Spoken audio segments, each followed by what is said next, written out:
नमस्कार आप सभी को। मैं हूं आपका दोस्त यूपीएससी जर्नी 0 to 1। ये हम लोगों ने पिछले वीक में डेली न्यूज़पेपर का जो क्विज़ बनाता हूं उसको कवर किया था। हम लोग अब वीक 2 करने वाले हैं। आज 27 जून से लेकर के 3rd या टुडे 4th जून तक का इसमें क्विज़ कवर करूँगा। पिछले वीक का क्विज़ करना है तो डिस्क्रिप्शन में लिंक है उसका, तो आप देख सकते हैं। इसमें बेसिकली डायरेक्ट क्वेश्चन रहेगा, तो ऐसे आप सॉल्व तो नहीं कर पाएंगे, पर आप देख सकते हैं कौन कौन से क्वेश्चन है। तो एक एस्ट्राडायोल हार्मोन था, वो चर्चा में आया था। क्यों आया था? क्योंकि एक स्टडी ने फाइंड किया कि पुरुषों को जो है इचिंग जो होती है वो ज़्यादा हो लगती है, महिलाओं को कम लगती है। तो उसके ऊपर एक क्वेश्चन था। ठीक है, इसका देख लीजिए हिंट में क्या डिस्क्रिप्शन दिया हूँ मैं।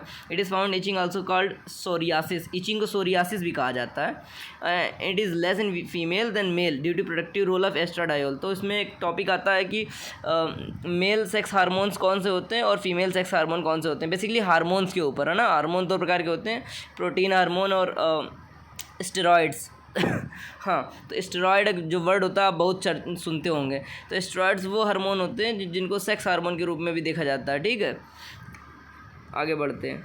फिर ये यूपीएससी की ब्लैंक सीट है, फिर आईफोर्स का रिज़ल्ट आया था। ठीक है, अगला क्वेश्चन देखिए क्या है। Best film of the Dada Saheb Phalke international award 2022 में दादा साहब फाल्के अवार्ड कौन सी बेस्ट फिल्म को मिला? तो शेरशाह को मिला था। ठीक है, पुष्पा या बाहुबली को नहीं मिला था। ठीक है, तो इसके ऊपर और देख लीजिए।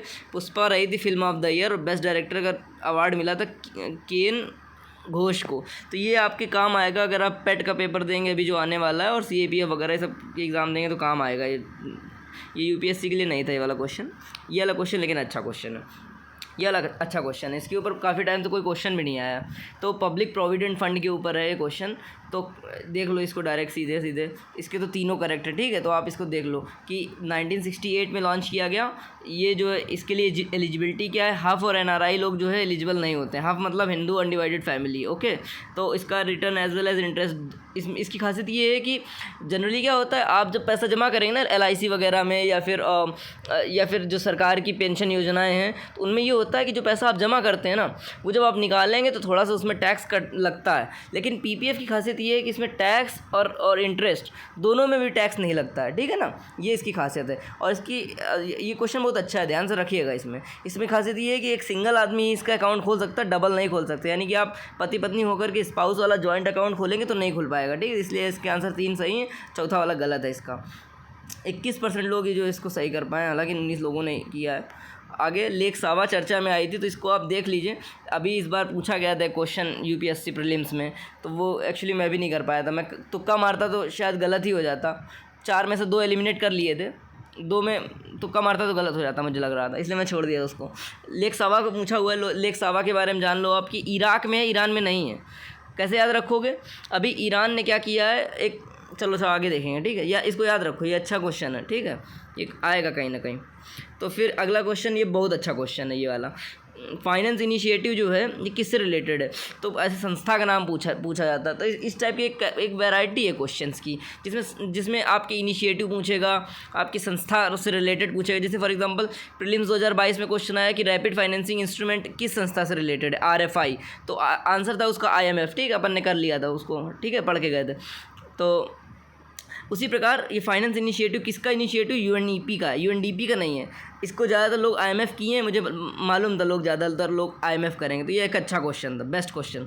ठीक है, इसके अंदर देख लो, इसके अंदर भी मैंने बहुत अच्छा कुछ लिखा हुआ है। तो ये क्या है, इन चारों चीज़ों में positive impact initiative, asset ownership alliance, और ये सब जो है यूएनईपी की इनिशिएटिव। इसमें जो चौथा है ना बहुत इंपॉर्टेंट है। चौथा कौन सा? तीसरा कौन सा? Natural capital finance alliance, NCFA. ये बहुत इंपॉर्टेंट पूछेगा। एनसीएफए कौन सी संस्था से रिलेटेड है? उसका आंसर यूएनईपी। एक्चुअली एनसीएफए ने क्या किया है, एनकोर नाम का एक सॉफ्टवेयर बनाया है। एनकोर, उससे क्या पता चलता है? उससे ये पता चलता है कि आप कोई भी नेचुरल रिसोर्स को अगर आप यूटिलाइज़ कर रहे हैं या डिस्ट्रॉय कर रहे हैं, है ना। फॉर एग्जाम्पल एक फैक्ट्री लगाया, जैसे मेरे पड़ोस में क्या किया है, एक बहुत बड़ी गुलैया थी, तो ढेर सारा पेड़ था, मतलब बहुत एक जंगल सा था, मिनी फॉरेस्ट था। मिनी फॉरेस्ट से थोड़ा सा बड़ा, उसको पूरा हटा करके पूरा क्लीन कर दिया है, और उस जगह को बेच देगा वो। तो जब कभी भी आप बायोडाइवर्सिटी को क्लीन करते हैं ना, या हटाते हैं तो उससे टोटल कितना लॉस हुआ, उस लॉस को आप कैलकुलेट कर सकते हैं उस एनकोर नाम के सॉफ्टवेयर से, उसका मॉनेटरी वैल्यू कैलकुलेट कर सकते हैं। तो ये था उससे रिलेटेड, ठीक है। तो आप इसको याद रखना है। NCFA national capital finance alliance किससे रिलेटेड है? UNEP से रिलेटेड है। आगे बढ़ते हैं। इंडियन ओशन डायपोल, ये बहुत ही चर्चा में आज का, अगर आपने न्यूज़पेपर पढ़ा होगा इंडियन एक्सप्रेस, उसमें एक न्यूज़ आई है कि ऑस्ट्रेलिया में बहुत बारिश हो रही है। लेकिन आप लोग न्यूज़ अगर पेपर पढ़ा भी हो या सुना भी हो तो आपने देखा होगा कि Australia is also famous for its Bush fire. तो ऑस्ट्रेलिया में बुश फायर भी बहुत होती है। तो ऐसा क्यों होता है? इसके ऊपर क्वेश्चन आना चाहिए, काफ़ी टाइम से नहीं आया यार, तो इसलिए मैंने क्वेश्चन बनाया। तो इंडियन ओशन डायपोल जो होता है, तो इसको देख लो, पहले क्वेश्चन को देख लो, ठीक है। तो क्वेश्चन को देख लो, ठीक है।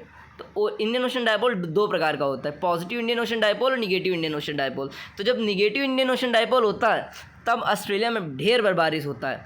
मान लो मैं भूल जाऊंगा, आप भी भूल जाओगे, है ना।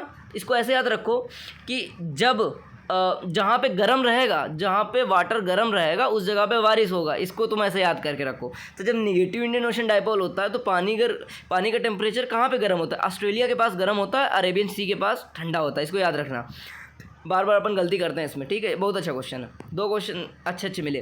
फिर ये वाला एक नॉर्मल क्वेश्चन है, ऐसा पूछेगा नहीं कभी, लेकिन मीठी वर्दी अभी चर्चा में था इसलिए मैंने इसको बनाया कि भीमपुर जो है MP मध्य प्रदेश में है, मीठी वर्दी गुजरात में है, हरीपुर इसको आप ऐसे भी याद रख सकते हो। जब कभी आप NCERT की पॉलिटी की किताब पढ़ोगे ना, उसमें एक इंसिडेंट मेंशन किया हरिपुरा का दंगा मेंशन किया, ठीक है। तो ऐसे हरिपुर जो है वो वेस्ट बंगाल में, आप इसको याद रखना। ये अच्छा क्वेश्चन हो सकता है, इसके ऊपर भी कभी क्वेश्चन नहीं बना काफ़ी टाइम से।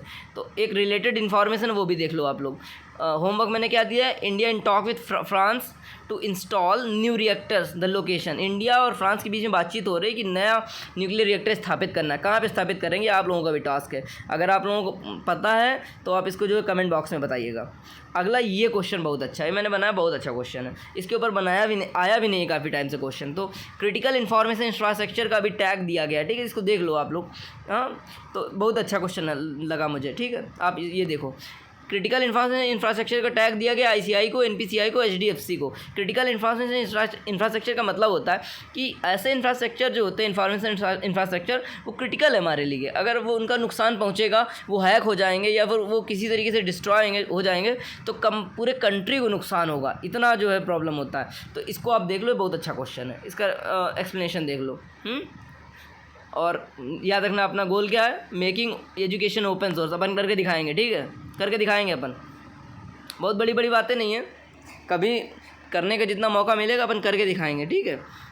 USS रिसेंटली, ये अच्छा रिसेंटली G7 में, अब देखो G7 मीटिंग हुआ है, उसको फॉलो करना, उसमें देखना कि G7 में क्या क्या हुआ है, ठीक है। उसमें 2-3 चीज़ें इंपॉर्टेंट हुई हैं। एक उनमें से इंपॉर्टेंट चीज़ ये है कि partners in blue Pacific PBP एक इनिशिएटिव US ने लॉन्च किया है, तो उससे रिलेटेड एक क्वेश्चन बनाया। उसकी खासियत ये है कि इंडिया उसका हिस्सा नहीं है, ठीक है। तो ठीक है, अगला देखो, अदर एग्जाम्स के लिए ये क्वेश्चन है। Which country has recently launch space rocket Nuri? Nuri किसने लॉन्च किया? साउथ कोरियन लॉन्च किया। बहुत अच्छा क्वेश्चन। नूरी देखो नाम सुनने में लग रहा है कि इस्लामिक है, लेकिन साउथ कोरियन लॉन्च किया इसको, ठीक है। अब इससे रिलेटेड न्यूज़ देखो, जूजिना सॉलिड स्टेट रॉकेट, एक जूजिना नाम का एक रॉकेट है जो कि लॉन्च किया है, ईरान ने लॉन्च किया है। अभी इससे ऊपर हम लोगों ने एक क्वेश्चन पढ़ा था लेक सावा के बारे में, वो था इराक। थोड़ा सा याद रखने वाली चीज़ें हैं, रिवीजन करेंगे बार बार तो याद रहेगा। ये देखो, मैंने आज के लिए मेंशन किया हुआ था कि those who haven't red newspaper can try this. आज मैंने एक छोटा सा वीडियो बनाया था, ठीक है, उसको ट्राई कर सकते हैं। और उसके बाद मैंने इंपॉर्टेंट टॉपिक मेंशन किया आज कि कौन कौन से इंपॉर्टेंट टॉपिक आए इंडियन एक्सप्रेस में। देखो, द हिंदू बहुत भारी आता है, जान के रख लो। उसको पढ़ोगे, बड़ा इंपॉर्टेंट सब कुछ इंपॉर्टेंट लगता है, इंपॉर्टेंट होता भी है। जो भी उसमें न्यूज़ कवर की जाती है वो इंपॉर्टेंट होती है। लेकिन सच बताऊँ ना तो प्रीलिम्स की नज़र से Indian express is better than the Hindu, क्योंकि द हिंदू बहुत भारी होता है यार, बहुत टाइम खाता है। इंडियन एक्सप्रेस अगर सही से पढ़ोगे ना तो 2 घंटे से कम नहीं लगेगा। चलो अच्छा वापस आते हैं। तो इसमें 3-4 न्यूज़ होता है जो अच्छा, जब पूरा 2 घंटा खर्च कर लेते हो तो समझ में आता है कि उसमें पढ़ने लायक जो है 3-4 न्यूज़ होता है प्रीलिम्स के लायक, है ना। प्रीलिम्स और मेंस की प्रिपरेशन अलग नहीं होती है, लेकिन फिर भी आपको प्रीलिम्स के लिए थोड़ा सा ज़्यादा ध्यान देना चाहिए, क्योंकि प्रीलिम्स हो जाएगा, उसके बाद फिर मेंस के लिए बहुत सारा नोट्स अवेलेबल है। फिर समरी देखो, ठीक है, मैंने बता दिया था, एक एडिटोरियल था उसका देख लो आप ज़रा, ठीक है, आसान सा था। ये वाला क्वेश्चन अच्छा क्वेश्चन है, आज के पेपर में इसके ऊपर आया था, ठीक है। तो ये आप देख लो, इसका आंसर है नीदर, ठीक।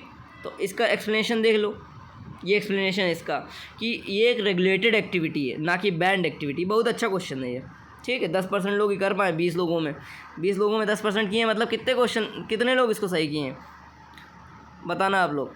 बाकी धन्यवाद, ठीक है। देखो मैं क्वालिटी क्वेश्चन बनाता हूँ, भले क्वेश्चन कम बनाता हूँ, डेली 1 या 2 क्वेश्चन बनाता हूँ, वीक में इसका वीडियो अपलोड करता हूँ, तो क्वेश्चन की क्वालिटी बहुत अच्छी रखता हूँ मैं, इतना मुझे भरोसा है। क्योंकि मुझे अपने लिए बनाता हूँ और अपने दोस्तों के लिए बनाता हूँ, आप सबके लिए बनाता हूँ। मज़े करो, अपन एजुकेशन को फ्री करेंगे, ठीक है ना।